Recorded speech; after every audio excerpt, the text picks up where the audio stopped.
Bonsoir à tous. Bonsoir la Belgique. Alors ce soir, je suis ravie d'accueillir Khalil Gimas, qui est donc belge. Tu vis à Namur. Alors bonsoir Cal. Hello, bonsoir Fabienne. Je suis ravie de t'accueillir sur ce live. Tu sais que c'est la première fois qu'on s'exporte là Eh dans ben, les lives. tu es en Belgique, voilà. Voilà. On est en Belgique. Bonsoir. Le dernier direct que j'ai fait, mon invité était un grand globe-trotter, mais il était à ce moment-là en France. Donc, Ouais, il nous a fait voyager un petit peu par l'imaginaire. Mais là, voilà, je suis ravie qu'on. là, tu y es, voilà. Ça y est, on y est. On est en direct avec la Belgique. Écoute, je te remercie d'avoir accepté mon invitation. Donc, on s'est connecté il y a quelques jours. J'ai été attirée par ton profil Facebook. J'ai vu que tu étais un homme multiprojet et ça a résonné en moi. Ensuite, on a eu un premier échange et voilà, j'aime beaucoup ce que tu fais. Donc, Merci. tu es coach thérapeute Ouais, et tu es l'auteur d'un livre. Alors, je reprends mes petites notes qui s'appelle La vie, une histoire histoire d'amour avec d'amour avec soi. ouais. Tu as cheminé, donc tu expliques sur ton site internet que tu as cheminé quelques années qui n'ont pas toujours été hyper simples, mais bon, ça faisait partie de ton parcours, qui t'ont amené à te rendre compte tu avais besoin de prendre soin de toi Ouais. et tu as expérimenté un petit peu les domaines spirituels, de bien-être, de développement perso. Tu m'arrêtes si je dis des bêtises, hein. Non, c'est juste. Tu as fait une formation de naturopathe. Alors, j'ai noté en 2004, tu as fait une formation de naturopathe. 99, mais je l'ai dû terminer en 2004, ouais, c'est ça, 2004, ouais. Donc 99-2004, naturopathie, kinésiologie. Donc ça a été un processus très long. Oui, Au départ, je n'étais pas du tout allé dans cette école pour la naturopathie, mais pour la kinésiologie, tu vois. d'accord, Mais la première école que j'avais choisie était beaucoup trop chère. Et donc, j'ai cherché une autre école. Je suis tombé là-dessus. Mais pour pouvoir faire la kinésiologie, il fallait faire un an de naturo. Donc voilà. d'accord. Ok, j'allais te demander pourquoi. Donc, je suis D'accord, tombé amoureux de cette discipline, quoi. d'accord. Ensuite, tu as donc en fait là, tu es rentré dans l'école de santé holistique, c'est C'est ça? bien ça, ouais. Ok. Et puis, bah, ça t'a plu en fait, hein, tu t'es Ouais, aperçu que c'est ça. c'était quelque chose qui t'animait.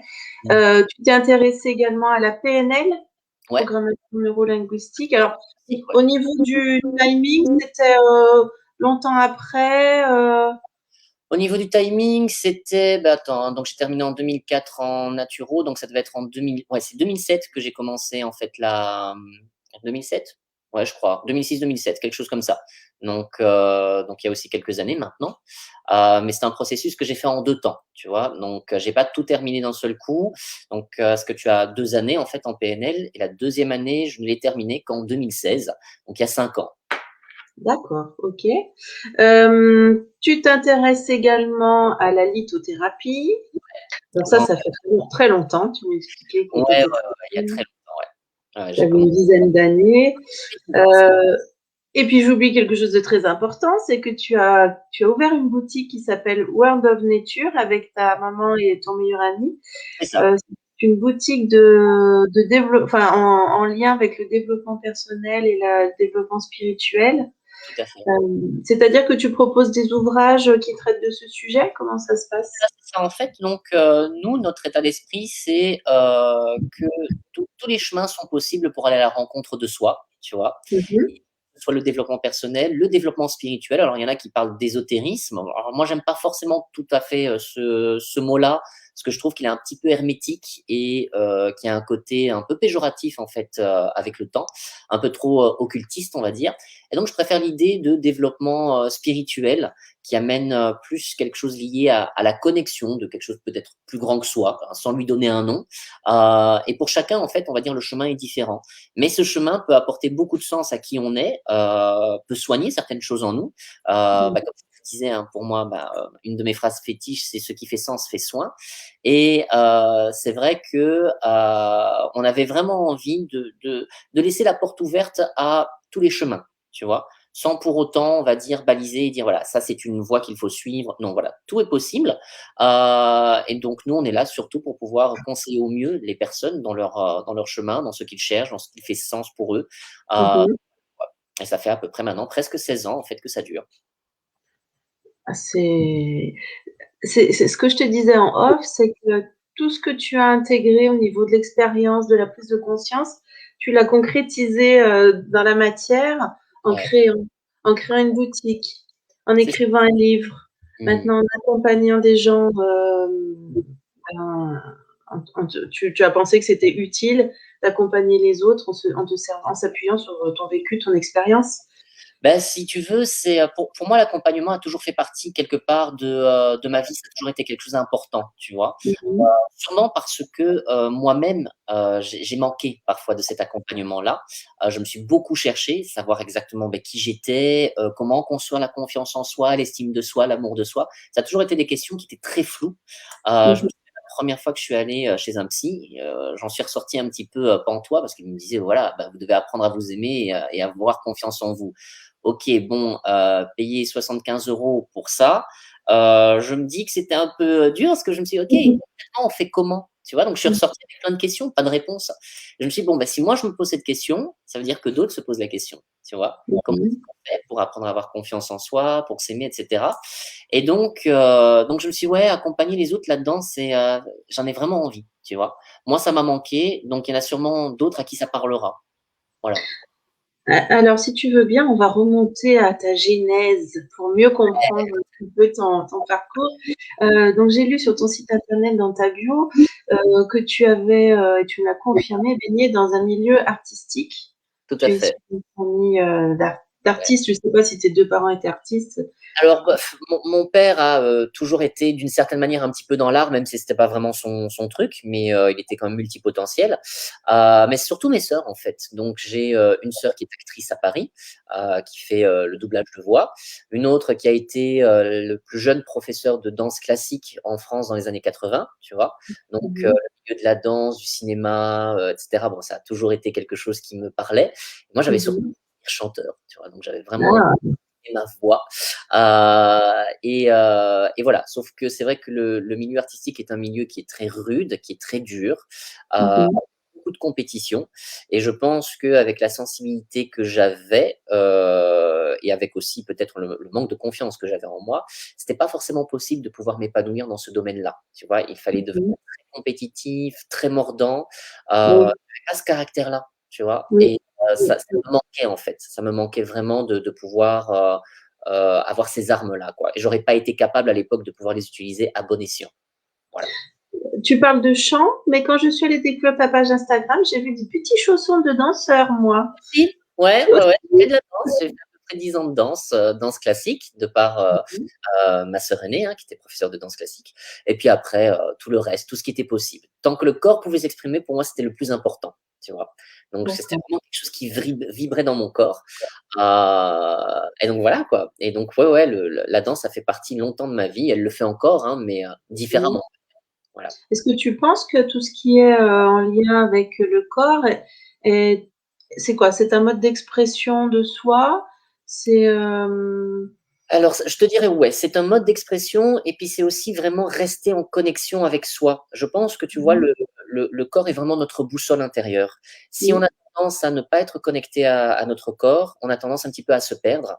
À un certain moment, je me suis perdu, parce que je suis quelqu'un qui peut être très, très mental et j'avais vraiment tendance à m'identifier à ça.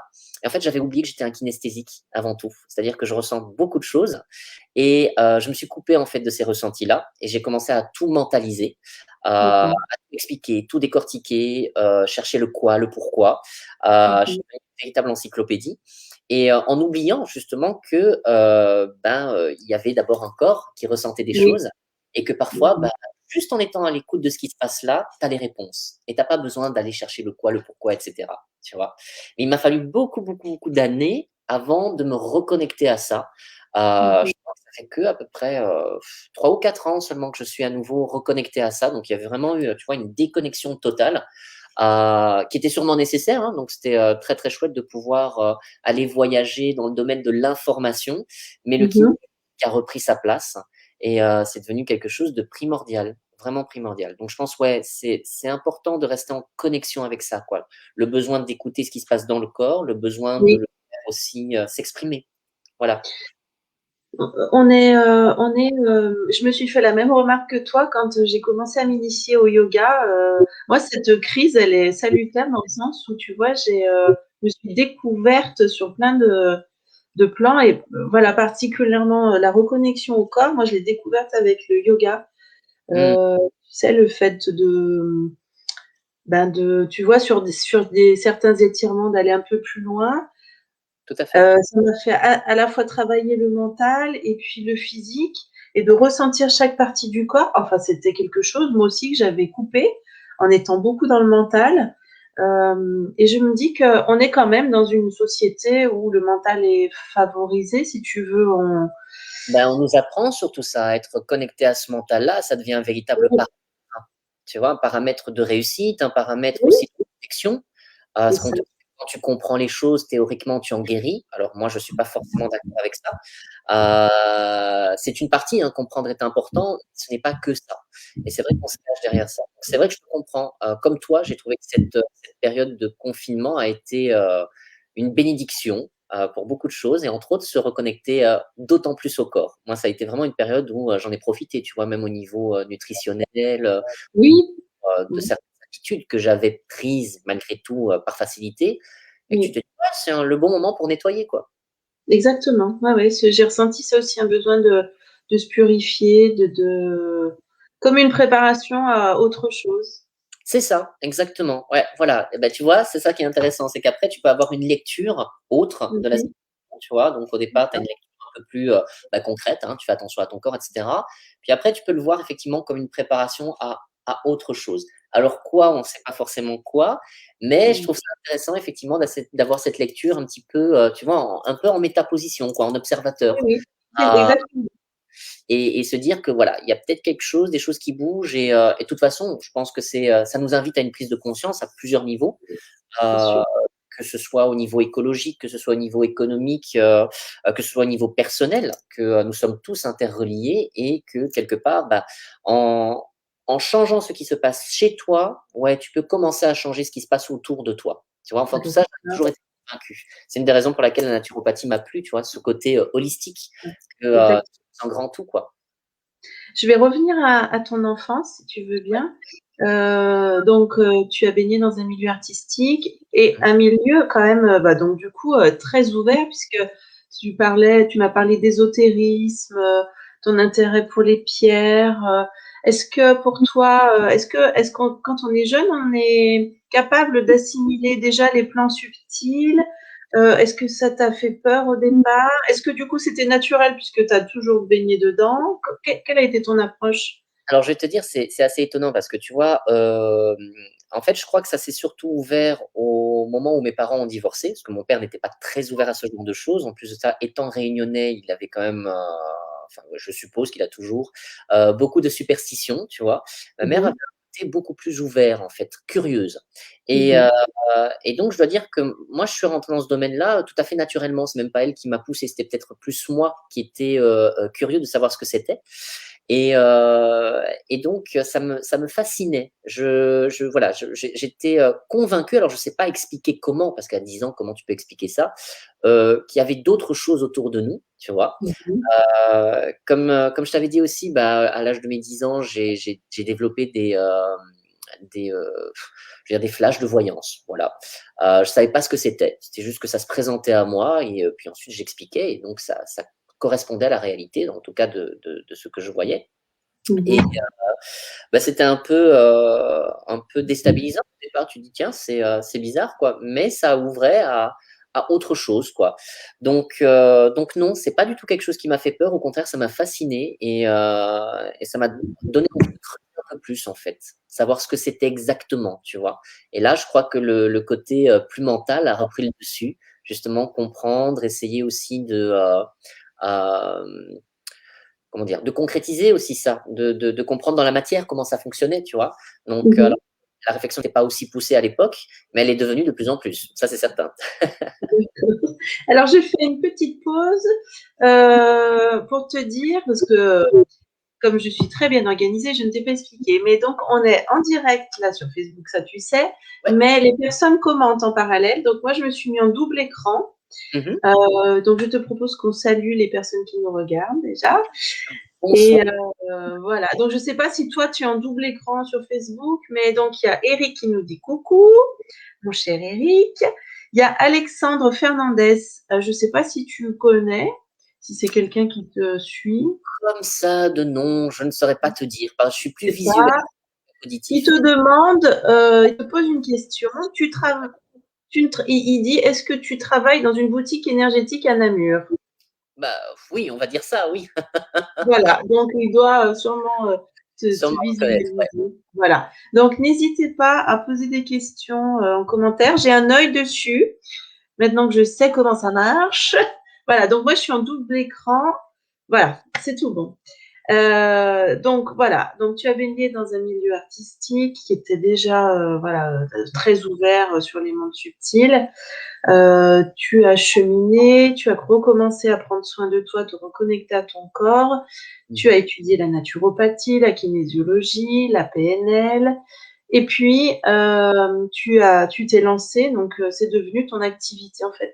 Tu es devenu accompagnateur, coach, Ouais, coach thérapeute, ouais. coach. On va dire Est-ce que ça. tu peux, donc tu intitules ton activité coach thérapeute. Tu te sers de tous ces outils précédemment acquis pour accompagner. Comment tu travailles en fait? Alors, je te dirais qu'à l'époque, j'utilisais beaucoup effectivement la naturopathie, la kinésiologie. Avec le temps, c'est vrai que la naturopathie a pris moins de place. C'est quelque chose que je vais utiliser de temps en temps pour certains petits outils, voilà, accompagnement au niveau olfactif par exemple, les huiles essentielles ou autres. Mais c'est une discipline qui reste quand même pour moi, on va dire, complexe au niveau légal quand même, tu vois, parce que on flirte quand même avec quand même des principes qui sont liés à la médecine, et je suis Mhm. pas forcément à 100% OK avec ça. Je pense que il y a vraiment un cadre à respecter qui doit être très strict, très important. Et c'est vrai qu'au niveau législatif, ça reste quand même compliqué. Tu vois, surtout en Europe. Alors, pas dans tous les pays européens, mais malgré tout, tu vois. Donc, je dirais que je ne fais plus de consultation en tant que naturopathe, mais il y a des petits outils que j'utilise de temps en temps. Maintenant, après, c'est vrai que mon accompagnement, ça va être surtout essentiellement, en tout cas mon grand dada à moi, c'est l'amour de soi, et surtout aller creuser sur nos ombres et nos scénarios de vie. Tu vois, ça, c'est vraiment pour moi le plus important. Et c'est pour ça qu'avec la PNL, bon, je vais un petit peu plus effectivement creuser, coacher aussi, hein, parfois sur, on va dire, un thème spécifique. Et puis, D'accord. l'analyse transactionnelle qui m'a aussi beaucoup aidé, parce que ça a été un vrai coup de foudre pour moi, que j'ai Mhm. commencé un processus il y a 3 ans là-dedans, qui Mhm. n'est pas fini, qui sera assez long à mon avis, Mhm. mais que j'utilise effectivement dans mes consultations pour accompagner les personnes qui désirent faire un voyage sur justement comment apprendre à s'aimer, tu vois, et se reconnecter à soi. Alors, est-ce que, donc c'est l'objet de notre échange de ce soir, on va axer l'échange là-dessus, sur l'amour de soi.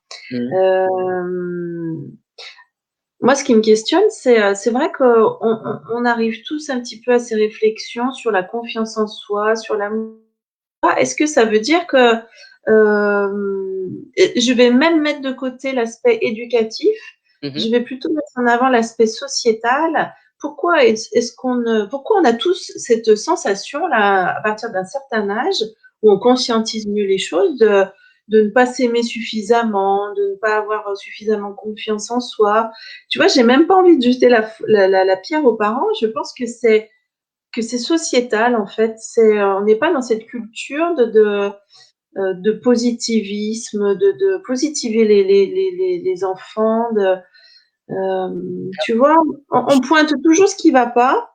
La société est quand même très difficile. Donc tu parlais du domaine de artistique.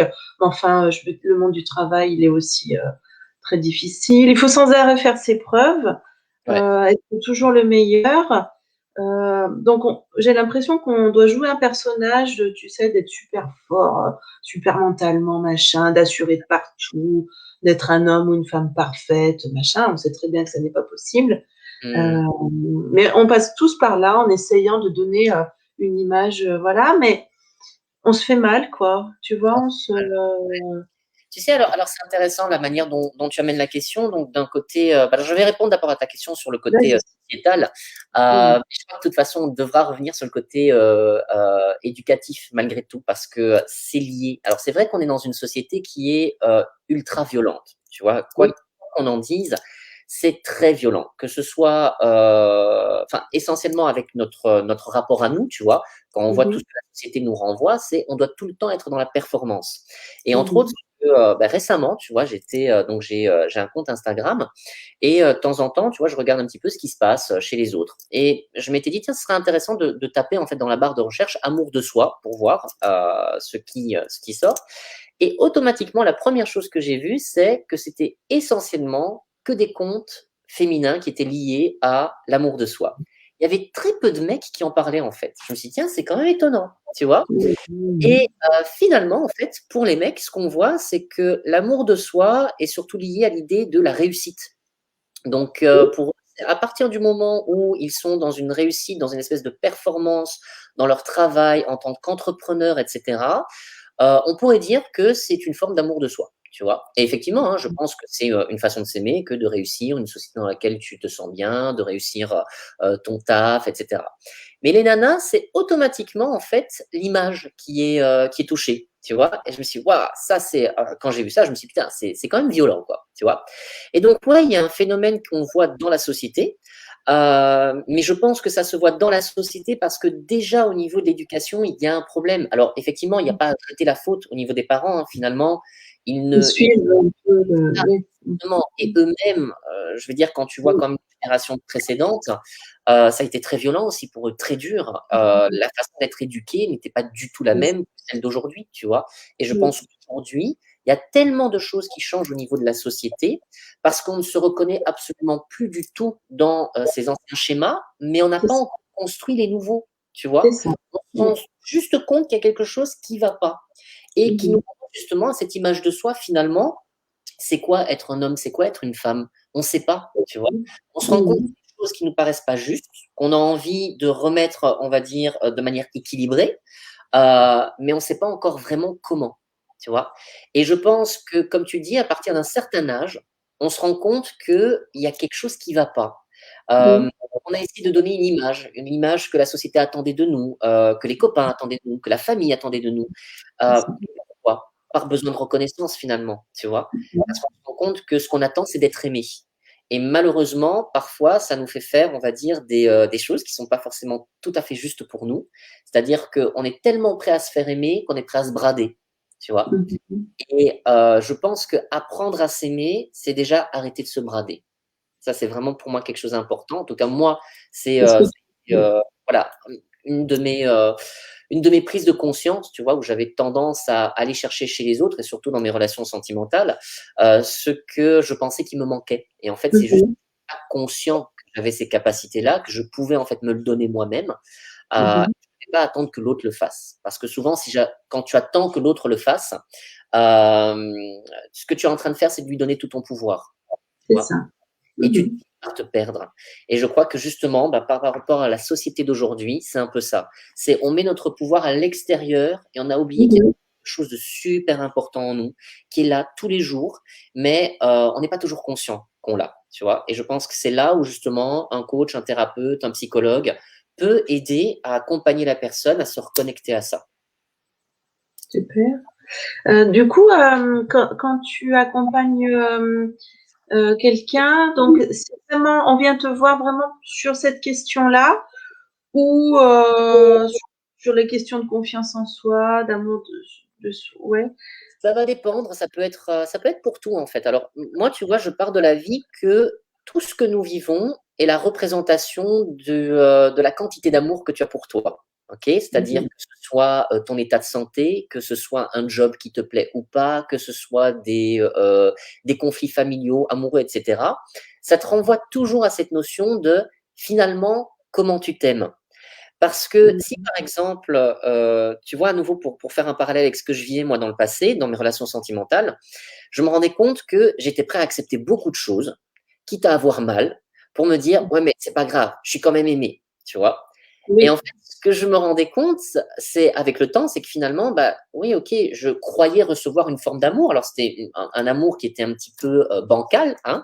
Oui. L'autre aimait comme il pouvait, mais ça n'allait pas. Moi, j'étais blessée ou j'étais Mmh. pas bien dans ma peau. Et donc je me disais, mais en fait, si tu t'aimes suffisamment, il y a des choses où tu devrais dire stop et accepter Mmh.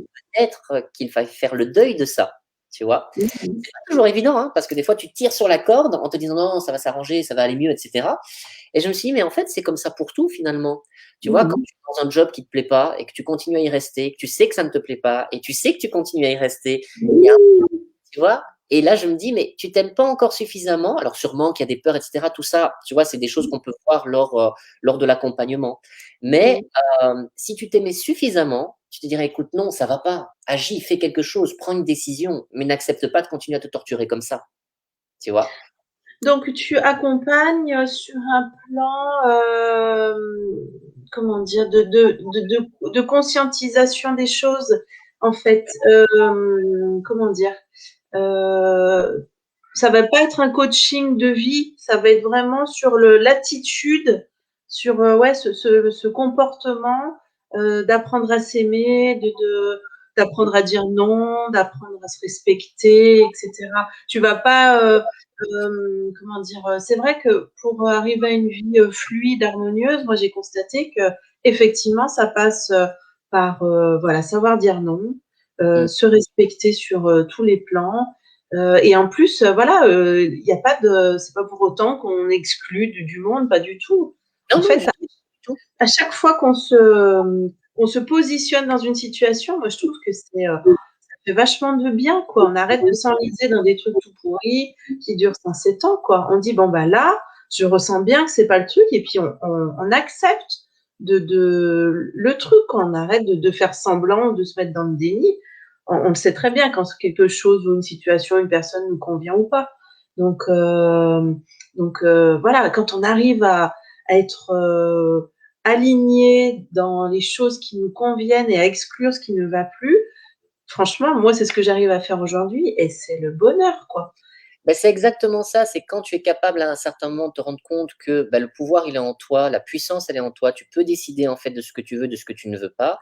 Tu peux Mmh. complètement changer en fait de paradigme, tu vois? Si, si. Mais c'est vrai que lors d'un accompagnement, bah, parfois c'est par couche, tu vois? Tu viens avec un problème, donc voilà, j'ai pas Oui, suffisamment confiance au niveau, bah, je sais pas moi, d'un truc au niveau du travail oui. et il faut voir après si la personne est prête à aller un peu plus loin, tu vois? Mmh. Et Oui. c'est là où, soit on peut aller plus loin et puis c'est super parce qu'on va aller creuser au niveau des peurs, des ombres et là, c'est vraiment très intéressant du scénario de vie, comment ça s'est construit, tu vois? Mmh Et mh.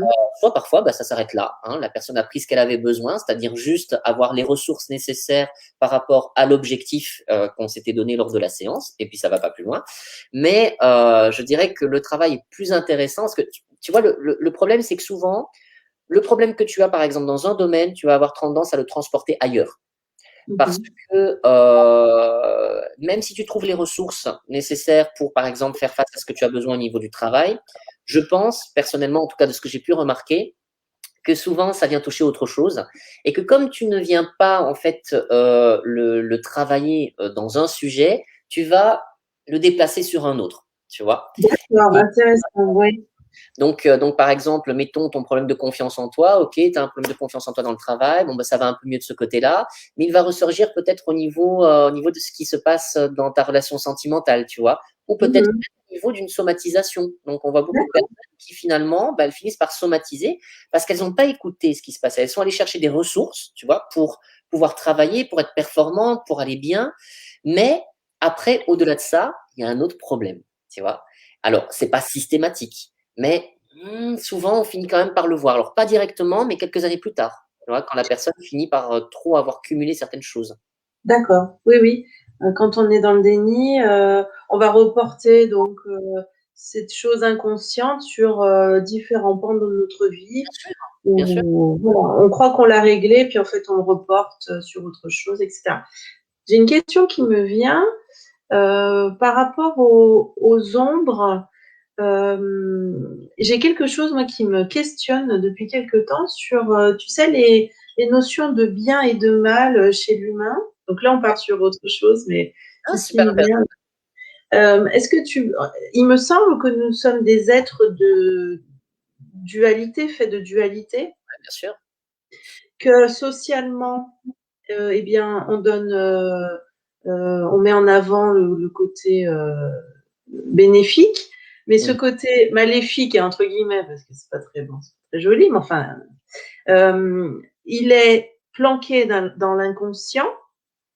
Euh, Est-ce que, comment te dire, comment exprimer ça? euh, Est-ce qu'il faut qu'il reste planqué?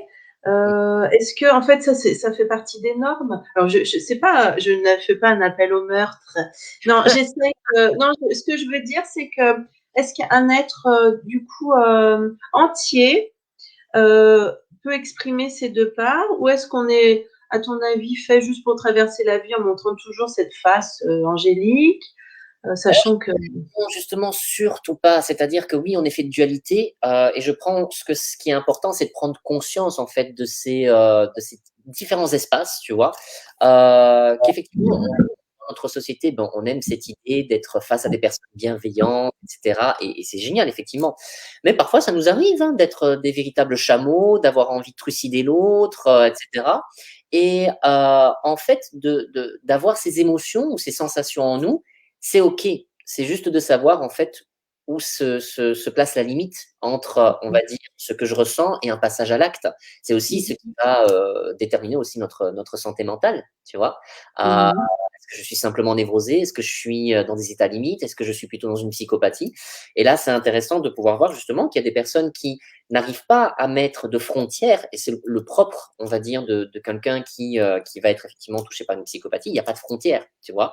Quelqu'un qui est névrosé, une des caractéristiques, c'est qu'il sait où sont ses frontières. Maintenant, tu vois, je pense qu'on est dans une société où on nous culpabilise à partir du moment où on va commencer à aller explorer justement notre colère, notre envie justement d'aller casser la figure à l'autre par moment. Et je pense que c'est important de pouvoir l'exprimer. Alors, sans pour autant passer à l'acte, hein, ça c'est Voilà. important. Mais Mhm. je pense qu'il faut y aller, tu vois, qu'il faut Oui, aller savoir en fait ce qui se passe. De quoi est-ce que tu es capable? Je pense qu'on est tous capables du pire comme du meilleur, tu vois. mhm. Notre capacité de lumière est exactement est équivalente à notre capacité d'ombre, tu vois. Donc, Tu vois, il y a Eric qui réagit et qui dit,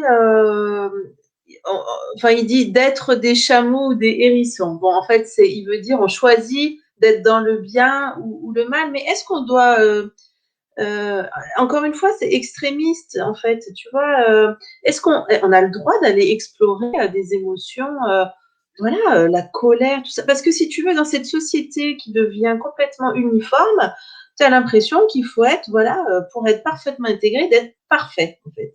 Et, exactement, tout à et fait. moi, ça ne me va pas du tout, quoi. Moi, je prône l'imperfection, j'adore les gens farfelus. Donc, je dis pas qu'il faut devenir dark, machin, je dis que on a le droit d'être entier et d'aller, oui, aller regarder ce qui se passe derrière, quoi. Bien sûr, et puis C'est, c'est totalement hypocrite de dire que quelque part nous ne sommes faits que d'une seule émotion, c'est-à-dire celle qui est acceptable en société, c'est-à-dire une espèce de bienveillance, etc. C'est pas vrai. On a tous des choses qu'on finit par dire sur l'autre, des attaques qu'on va faire. Le tout, comme je te dis, c'est vraiment de savoir bah, pouvoir l'explorer, savoir quelles sont nos limites et accepter aussi de faire partie de nous. Tu vois, moi, je me ça. souviens d'un bel exercice que j'avais fait en analyse transactionnelle. Donc, on était plusieurs participants. Et tu vois, en AT, donc tu as le triangle de Karpman, hein, donc bourreau, enfin persécuteur, sauveur, victime. Et on Mhm, était en fait allé dans, on va dire, l'espace qui nous représentait le plus, tu vois. mhm, Et en fait, moi, j'étais allé dans l'espace des victimes. Il y en a beaucoup qui étaient dans l'espace des sauveurs.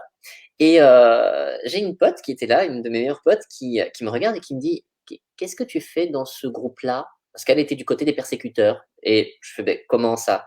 Elle fait oui, mhm. bon, victime, victime.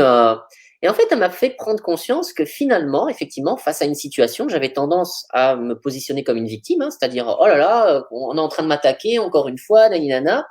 Mais finalement, c'était qu'un masque, parce que en quelques minutes, je pouvais devenir un sacré persécuteur qui allait se défendre. Hein, alors c'est par défense, hein, soit.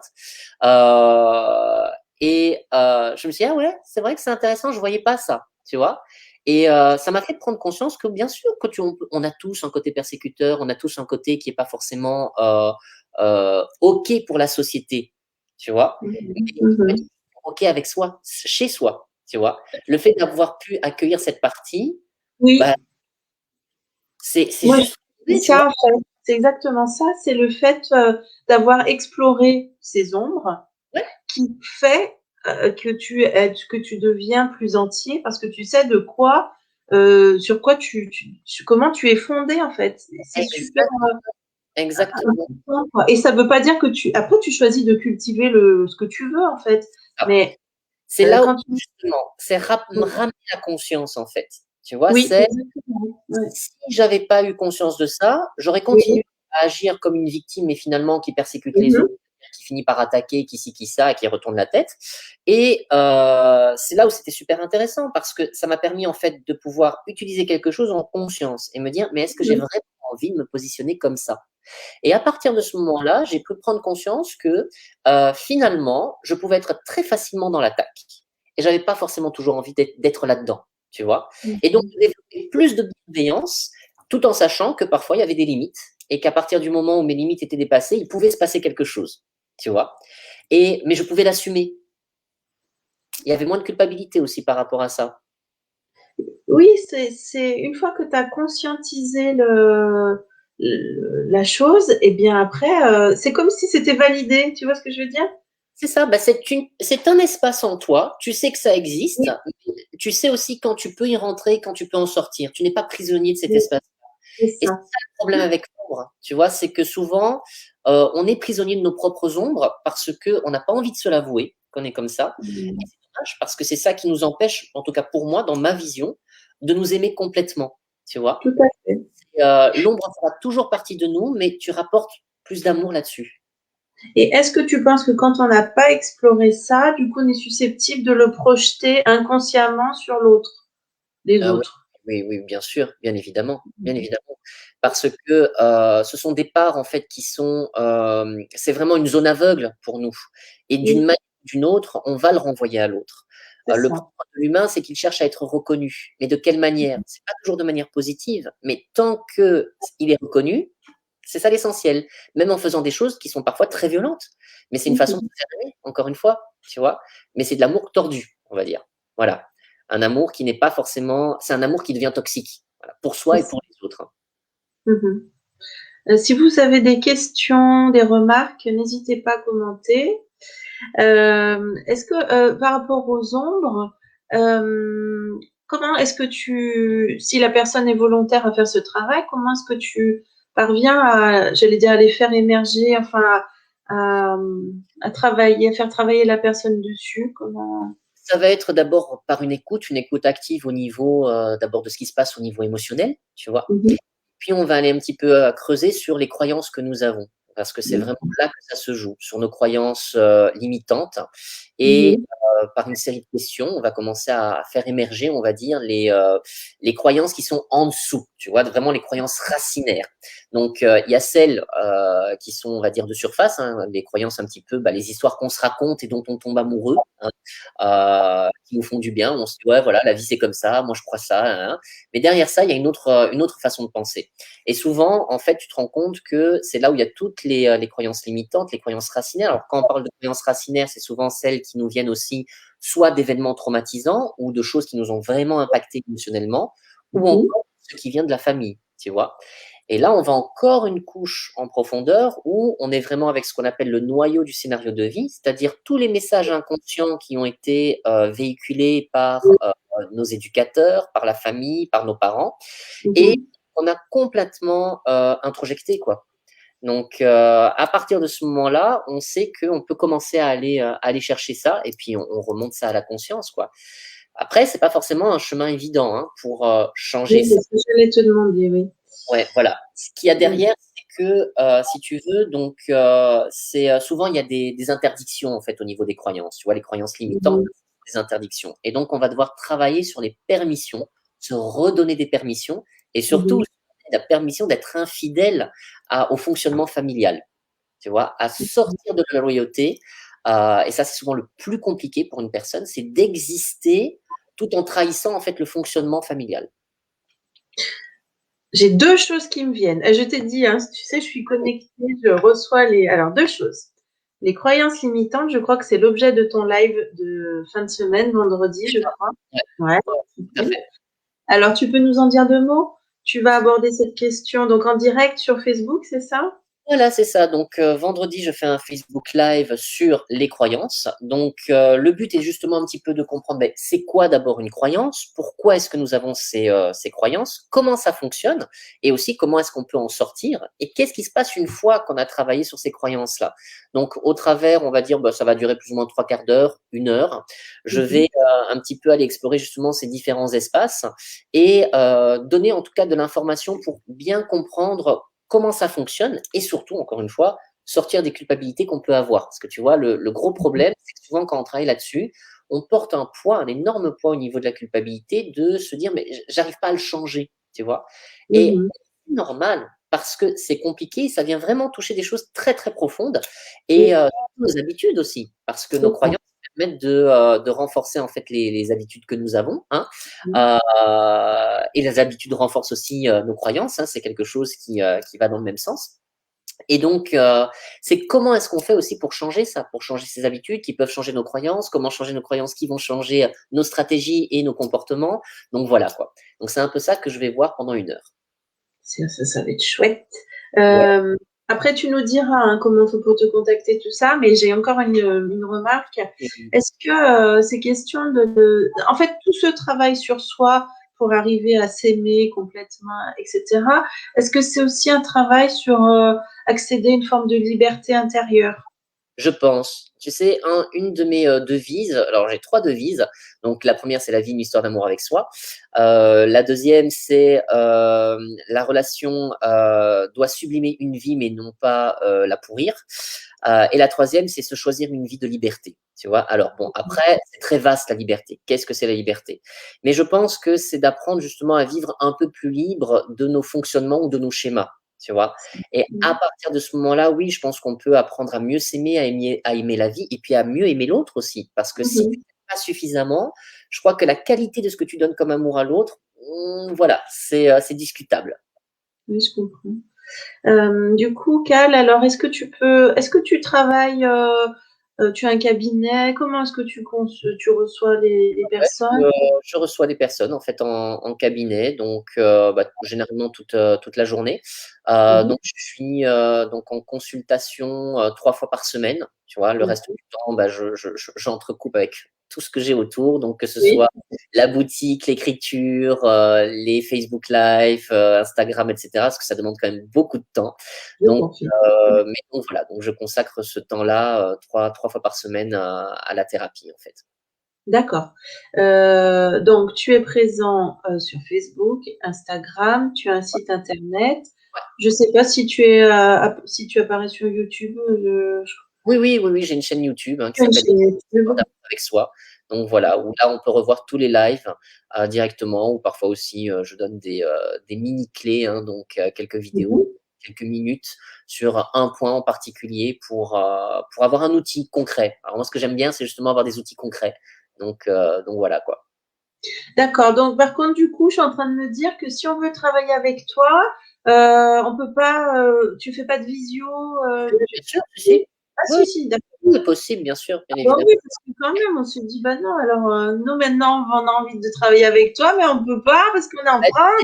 sais, avec la pandémie, forcément, ça demande à développer d'autres outils, en tout cas Oui, de consultation. Et donc, oui, ça en fait partie, hein, donc je l'intègre totalement dans ma façon de travailler, bien sûr. Ouais, ouais. d'accord. Est-ce que pour terminer, tu peux nous parler un petit peu du livre que tu as écrit, du livre que tu es en train d'écrire et du troisième tome qui apparaîtra sûrement après? Effectivement. Alors, le livre que j'ai écrit, donc La vie, une histoire d'amour avec soi, donc le projet a commencé en 2001, donc tu vois, ça remonte à très très loin, mais je l'ai concrétisé vraiment à partir de 2015. Et Mmh. en fait, pour moi, c'était surtout d'écrire un livre qui me permette de rassembler toutes les informations que j'avais pu trouver sur ben, c'est quoi s'aimer finalement. tu vois. Mmh. Et donc, j'ai divisé le livre en 3 grosses parties. La première étant surtout tout ce qui est en rapport avec la science, la neurologie. Donc, comment comprendre en fait les difficultés à s'aimer, parce que ça, pour moi, c'était important, tu vois. Après des années, on va dire, de thérapie, de travail sur soi, etc., je sortais à chaque fois avec ce sentiment de me dire, mais comment ça se fait que j'y arrive pas, tu vois. Alors après, Mmh. quand tu creuses dans les neurosciences, tu finis par avoir des réponses. Et je me suis dit, c'est quand même intéressant de pouvoir donner aussi ces réponses, parce que moi, je les ai cherchées. Et donc, j'avais besoin de tout remettre en un, quoi. Le Mmh. deuxième chapitre est beaucoup plus lié à tout ce qui touche le côté psy, donc tout le côté psychologique, hein, donc qui va toucher la famille, le transgénérationnel, les mémoires de naissance aussi, donc tout ce qui va pouvoir passer, on va dire, du corps de la maman à l'enfant, et que même ça va générer une difficulté pour s'aimer par la suite. Et la troisième partie, alors là, on était plus justement dans le côté transpersonnel, c'est-à-dire qui suis-je moi ici en tant que alors, si je suis une âme qui fait une expérience de vie, eh bien, qu'est-ce que je suis venu expérimenter au niveau de l'amour de soi, tu vois? Donc voilà, donc ça, c'était vraiment l'idée du livre avec quelques outils et à chaque fois, on va dire une petite phrase positive liée à une permission qui doit être donnée pour se redonner un petit peu plus de place. Donc voilà. Et donc, vas-y, tu as une question? Non, je te laisse terminer. Après, je te poserai ma dernière question. Ça ouvre la voie au deuxième tome, où là, on est surtout sur le comment. Donc, on va être un peu moins sur les explications, mais surtout, c'est comment on fait concrètement, tu vois. Et Mmh. donc, le titre provisoire s'appellera, enfin, ça sera peut-être 52 pas. Donc, en 52 semaines, j'accompagne la personne, si tu veux, à travers vraiment des outils concrets de comment faire pour s'aimer au jour le jour, tu vois. Donc, des outils Mmh. d'abord expérimenté sur moi avec d'autres personnes qui sont venues me voir en consultation. Et je me suis dit, ouais, ça serait sympa de pouvoir partager ces outils-là, justement, quand on se sent perdu.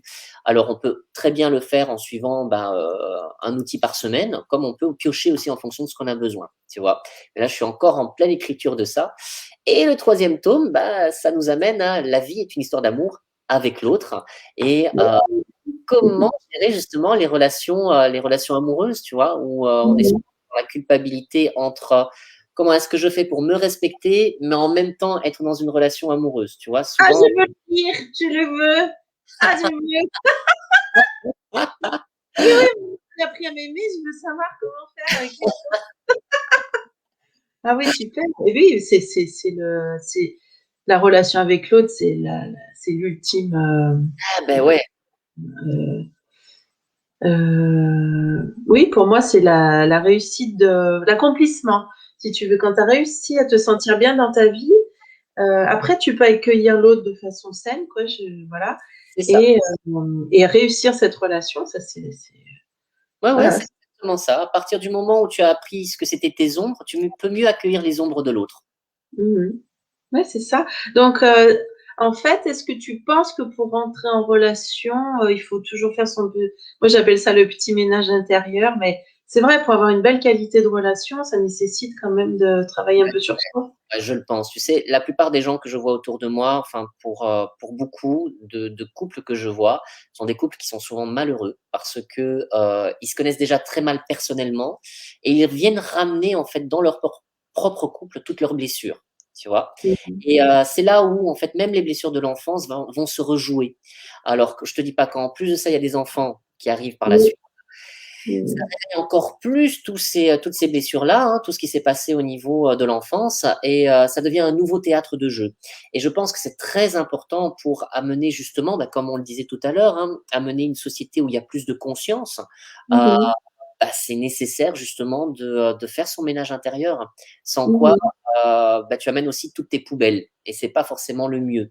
Alors ça veut pas dire qu'en travaillant sur soi, il y aura jamais de poubelles, il y aura toujours des petites poubelles mais on pourra les déposer avec beaucoup plus de sérénité et pouvoir accueillir sans faire de ces poubelles quelque chose de personnel. Tu vois, les poubelles de l'autre appartiennent à l'autre, mais je peux peut-être accompagner. Et puis comment j'accompagne, tu vois? Mmh. Je suis C'est là juste mignon, à côté. chacun sa petite poubelle. Exactement, ouais, tu vois. Et puis on peut trier ensemble et puis regarder et puis voir ce qui nous va et ce qui nous va pas, tu vois. Mais on le fait Oui, oui, sans remettre le lien en question. faire son petit tri sélectif. Ouais, tu vois, c'est très écologique tout ça. J'ai une dernière question que j'aime bien poser aux personnes thérapeutes que j'interviewe. Comment tu parviens à te ressourcer? Parce que aider l'autre, ça nécessite quand même une bonne stabilité, un bon ancrage, une énergie particulière. Est-ce que tu as des techniques pour te ressourcer, te faire du bien? Ouais, bien sûr, c'est en fait de vraiment cultiver des routines. Ça, c'est très important, des habitudes de vie à avoir tous les jours, que ce soit au niveau du système nutritionnel, que ce soit au Mmh. niveau de la respiration, que ce soit Mmh. au niveau des émotions, c'est-à-dire avoir parfois des espaces où on se donne l'occasion de crier, de hurler, de pleurer. Moi, j'ai ça parfois, effectivement, où je sens que, il y a Mmh. une tension émotionnelle et que comme Oui. j'ai pas forcément envie de la laisser déborder sur quelqu'un, en fait, je vais vraiment rentrer dans cet espace-là. Je pense que c'est vraiment très important. Et puis au-delà de ça, la supervision qui est quand même aussi très importante en tant que thérapeute, c'est se faire aussi accompagner. Mmh. Ça, c'est vraiment une hygiène nécessaire, que ce soit au niveau éthique ou que ce soit personnellement, parce qu'on reçoit beaucoup de choses et il faut parfois le trier. Puis ça nous renvoie aussi des blessures personnelles aussi parfois, hein, donc ça vient nous titiller Oui, aussi. Donc, c'est tu sais, Cal, que ça fait déjà 50 minutes qu'on est ensemble, je n'ai pas vu le temps le temps passer. passe vite. Ouais, ouais, le temps passe vite. Incroyable. Écoute, je te remercie pour cet échange, c'est fabuleux. Je suis vraiment contente de ces connexions-là, qui se font très vite, où on est sur les mêmes, énergies, enfin moi ça me remplit de joie. Et puis en plus maintenant je me rends compte que les interviews peuvent dépasser nos frontières, Et donc ouais, tu vois, ça ouvre j'ai des portes. l'impression de voyager. C'est formidable. Et écoute, je te remercie pour ce temps passé ensemble. J'espère que je regarde en même temps sur mon double écran que ça vous a apporté un éclairage. Je vous invite à regarder le live de Cal donc sur ta page Facebook vendredi. À quelle heure? Ce sera à 20h. À 20h. Moi, j'essaierai d'être présente. Super. Ça m'intéresse de creuser ça, les croyances limitantes. Je pense que ça doit être très, très intéressant. Et puis, moi, j'attends le troisième tome avec impatience, là, la Ouais, relation aux autres.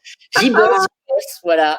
Super. Ça Mais va écoute, venir. je te souhaite une excellente soirée, une bonne soirée à tout le monde.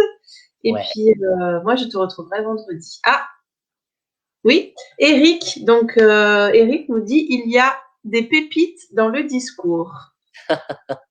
Donc, Plaisir.